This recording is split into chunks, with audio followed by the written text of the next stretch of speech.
សូមជម្រាបសួរបងប្អូនទាំងអស់គ្នាសម្រាប់វីដេអូថ្ងៃនេះខ្ញុំនឹងបង្ហាញពីរបៀបធ្វើបុកល្ហុងជាលក្ខណៈគ្រួសារដ៏មានរសជាតិឆ្ងាញ់ពិសា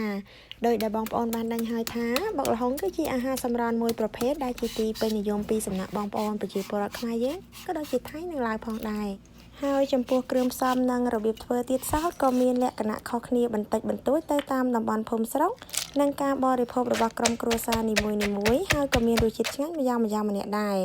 សម្រាប់គ្រួសាររបស់ខ្ញុំផ្ទាល់ជាទូទៅខ្ញុំធ្វើបុកល្ហុងពីរបែបគឺមួយបែបបុកល្ហុងដោយប្រើទឹកកាពិនិងមួយបែបទៀតបុកល្ហុងដោយប្រើទឹកប្រហុកហើយសម្រាប់វីដេអូថ្ងៃនេះដែរខ្ញុំនឹងបង្ហាញបងប្អូនពីរបៀបធ្វើបុកល្ហុងដោយប្រើទឹកកាពិដូច្នេះដើម្បីកុំឲ្យខាតពេលយូរសូមអញ្ជើញបងប្អូនទៅតាមដានទស្សនាពីរបៀបធ្វើជាមួយនាងខ្ញុំទាំងអស់គ្នាជាដំបូងខ្ញុំនឹងបង្ហាញបងប្អូនពីរបៀបធ្វើទឹកកាពិជាមុនសិនរបៀបធ្វើទឹកកាពិគឺងាយស្រួលទេបងប្អូនអាចជ្រើសរើសប្រើជាមួយស្ករសក៏បានស្ករត្នោតក៏បានដែរហើយសម្រាប់ថ្ងៃនេះគឺខ្ញុំប្រើស្ករត្នោតដើម្បីធ្វើទឹកកាពិរបស់យើងចំនួនបរិមាណស្ករនិងកាពិប្រសិនបើយើងប្រើកាពិ1ចានចង្កឹះយើងត្រូវប្រើស្ករ1ចានកន្លះដំបូងយើងដាក់ស្ករត្នោតរបស់យើងទៅក្នុងខ្ទះហើយបើកភ្លើងក្នុងកម្ដៅក្ដៅល្មមបើស្កររបស់យើងរាងរឹងយើងក៏អាចបន្ថែមទឹកបន្តិចគ្រាន់តែឲ្យរលាយស្កររួចកូរស្ករយើងឲ្យទាល់តែឡើងជើងអង្ក្រងសិនទើបយើងដាក់កាពិចូលបន្ទាប់ពីយើងដាក់កាពិចូលរួចហើយកូរច្របល់កាពិនិងស្កររបស់យើងឲ្យចូលគ្នាសព្វល្អបន្ទាប់មកយើងបន្ថែមទឹកបន្តិចចំពោះទឹកដែលយើងបន្ថែមចូលទៅឲ្យមកល្មមកុំឲ្យគោកពេកក៏កុំឲ្យរាវពេកដែរហើយបន្ទាប់ពីទឹកកាពិរបស់យើងកូរចូលគ្នាសព្វល្អហើយបងប្អូនក៏អាចភ្លក្សមើលបានយករសជាតិប្រៃផ្អែមឲ្យល្មមតាមរសជាតិដែលបងប្អូនចង់បានទៅហើយនៅពេលទឹកកាពិរបស់យើងពុះរាងដាច់ទឹកបន្តិចជាការស្រេច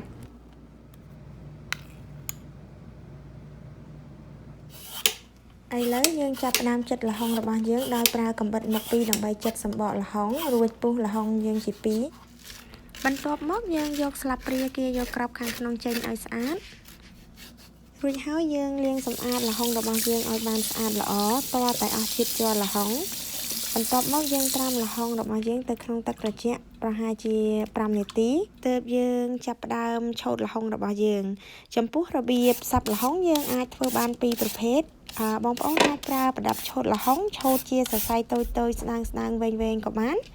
ហើយម្យ៉ាងទៀតយើងក៏អាចប្រើកាំបិតយើងធម្មតាដើម្បីសាប់ល្ហុងរបស់យើងក៏បានដែរតាមពិតទៅមិនថាយើង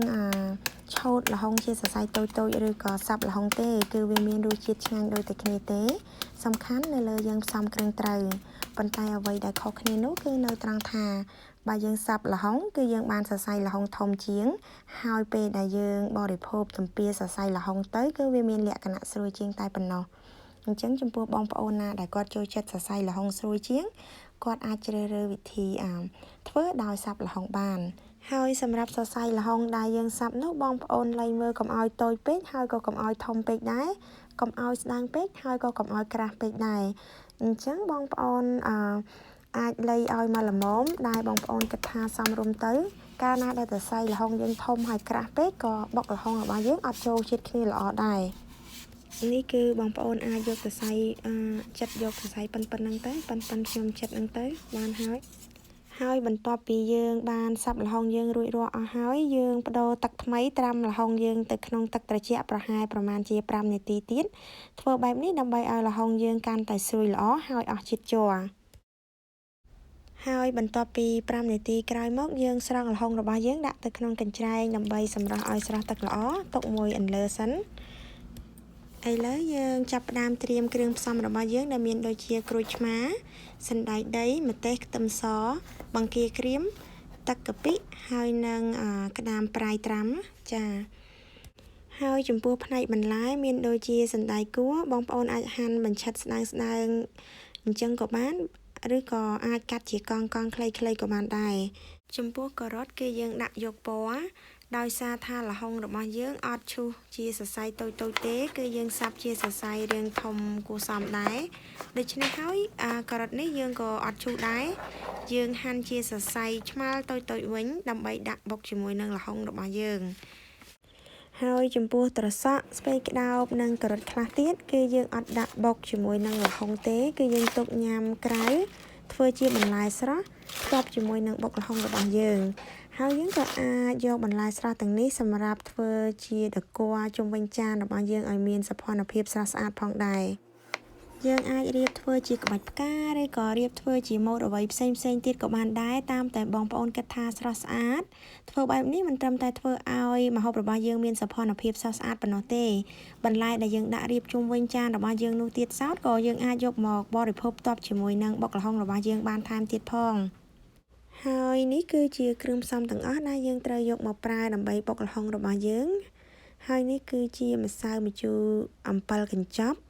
ដែលខ្ញុំត្រូវយកមកប្រើលាយជាមួយនឹងម្ជូរក្រូចឆ្មាពាក់កណ្ដាលម្នាក់ប៉ុន្តែបើបងប្អូនមិនអាចរកទិញម្ជូរអំពិលកញ្ចប់បែបនេះបានទេយើងក៏អាចប្រើជាទឹកអំពិលទុំឬក៏ក្រូចឆ្មាសុទ្ធក៏បានដែរហើយម្សៅម្ជូរនេះខ្ញុំក៏បានចាក់ទៅក្នុងក្រឡនេះរួចរាល់អស់ហើយអញ្ចឹងយើងចាប់ផ្ដើមបុកល្ហុងរបស់យើងតែម្ដង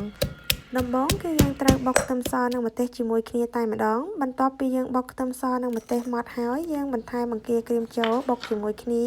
ប៉ុន្តែបង្គាក្រៀមយើងកុំបុកឲ្យម៉ត់ពេកបន្ទាប់មកយើងបន្ថែមស្ករស1ស្លាបព្រាបាយម្សៅអំពិលកញ្ចប់1ស្លាបព្រាកាហ្វេហើយបន្ទាប់មកយើងប្រើទឹកកាពិរបស់យើងគឺ1ស្លាបព្រាបាយកំប៉ុងបន្ទាប់មកយើងដាក់ក្តាមប្រៃចូលចំពោះក្តាមប្រៃបងប្អូនអាចដាក់តាមចំណូលចិត្តលៃឲ្យល្មមរសជាតិប្រៃជាមួយនឹងល្ហុងរបស់យើងទៅបើបងប្អូនចូលចិត្តក្តាមប្រៃច្រើនយើងមិនបាច់ប្រើទឹកត្រីបន្ថែមទៀតទេប៉ុន្តែបើបងប្អូនចង់ប្រើទឹកត្រីលាយជាមួយខ្លះអញ្ចឹងយើងក៏អាចបន្ថយក្តាមយើងបន្តិចទៅបន្ទាប់មកយើងច្របាច់ក្រូចឆ្មាចូលហើយបងប្អូនក៏អាចភ្លក្សឡូមើលយករសជាតិដែលបងប្អូនចង់បានជូរប្រៃផ្អែមឲ្យត្រូវតាមរសជាតិដែលបងប្អូនចង់បានទៅរួចហើយយើងក៏បន្ថែមជាមួយនឹងសណ្តែកគួរបុកបញ្ចូលគ្នាតែម្ដងហើយយើងអត់ប្រើអំបិលបន្ថែមទៀតទេព្រោះថាកាពិរបស់យើងក៏មានរសជាតិប្រៃហើយដែរប៉ុន្តែបើសិនជាបងប្អូនភ្លក្សទៅស្ទើររសជាតិប្រៃយើងក៏អាចបន្ថែមជាមួយនឹងទឹកត្រីឬក៏ទឹកកាពិវិញហើយបន្ទាប់មកយើងដាក់សណ្តែកដីចូលដោយគ្រាន់តែញុំតិចទេព្រោះថាយើងអត់ឲ្យសណ្តែកដីយើងនឹងបុកម៉ត់ពេកទេយើងគ្រាន់តែជ្រាវគ្រឿងរបស់យើងឲ្យចូលគ្នាសព្វល្អហើយយើងអាចដាក់ល្ហុងចូលបុកជាមួយគ្នាបានហើយល្ហុងខ្ញុំប្រើតែមួយចំហៀងទេឥឡូវយើងចាប់ផ្ដើមដាក់ល្ហុងចូលដើម្បីបុកជាមួយនឹងគ្រឿងផ្សំរបស់យើងទាំងអស់ហ្នឹងហើយយើងក៏អាចប្រើស្លាបព្រាដើម្បីជ្រាវបង្វិលត្រឡប់ល្ហុងរបស់យើងនិងគ្រឿងផ្សំទាំងអស់ហ្នឹងដើម្បីឲ្យបានចូលគ្នាសព្វល្អផងដែរចានៅបន្លែមួយមុខទៀតដែលខ្ញុំមិនទាន់បានជម្រាបជូនបងប្អូនគឺប៉េងប៉ោះបើសិនជាបងប្អូនចូលចិត្តបរិភោគប៉េងប៉ោះពេលនេះគឺយើងអាចហាន់ប៉េងប៉ោះដាក់ចូលបុកជាមួយនឹងល្ហុងយើងបានហើយសម្រាប់ពេលនេះគឺខ្ញុំអត់ប្រើប៉េងប៉ោះទេព្រោះថាខ្ញុំអត់ចូលចិត្តញ៉ាំប៉េងប៉ោះដាក់នៅក្នុងបុកល្ហុងនឹងទេប៉ុន្តែបើចំពោះបងប្អូនណាដែលគាត់ចូលចិត្តបរិភោគប៉េងប៉ោះគឺគាត់អាចដាក់បានតាមពិតទៅបុកល្ហុងគឺគេតែងតែប្រើជាមួយនឹងប៉េងប៉ោះហើយតែដែលឡៃខ្ញុំអត់ចូលចិត្តញ៉ាំទៅថ្ងៃនេះគឺខ្ញុំអត់បានដាក់ទេឥឡូវនេះបន្ទាប់ពីយើងច្របល់ល្ហុងនិងគ្រឿងផ្សំទាំងអស់ចូលគ្នាសព្វល្អហើយយើងក៏អាចភ្លក្សមើលបានថាតើរសជាតិល្មមដូចដែលយើងចង់បានហើយឬនៅសម្រាប់រសជាតិគឺយើងយករសជាតិប្រៃជូរផ្អែមហើយបងប្អូនអាចភ្លក្សទៅបើស្ទើររសជាតិណាមួយបងប្អូនអាចបន្ថែមតម្រូវតាមរសជាតិដែលបងប្អូនបរិភោគទៅឥឡូវនេះជាចុងក្រោយយើងដាក់ការ៉ុតចូលជ្រាវពី3ត្រឡប់ទៅគឺបានហើយប៉ុន្តែចំពោះការ៉ុតនេះផងដែរបើសិនជាបងប្អូនចង់ឲ្យការ៉ុតនឹងចូលជាតិល្អបងប្អូនក៏អាចដាក់តាំងពីដំបូងជាមួយនឹងល្ហុងបុកជាមួយគ្នាតែម្ដងក៏បានដែរឥឡូវនេះបុកល្ហុងរបស់យើងបានរួចរាល់សព្វគ្រប់អស់ហើយចំពោះរសជាតិវិញគឺ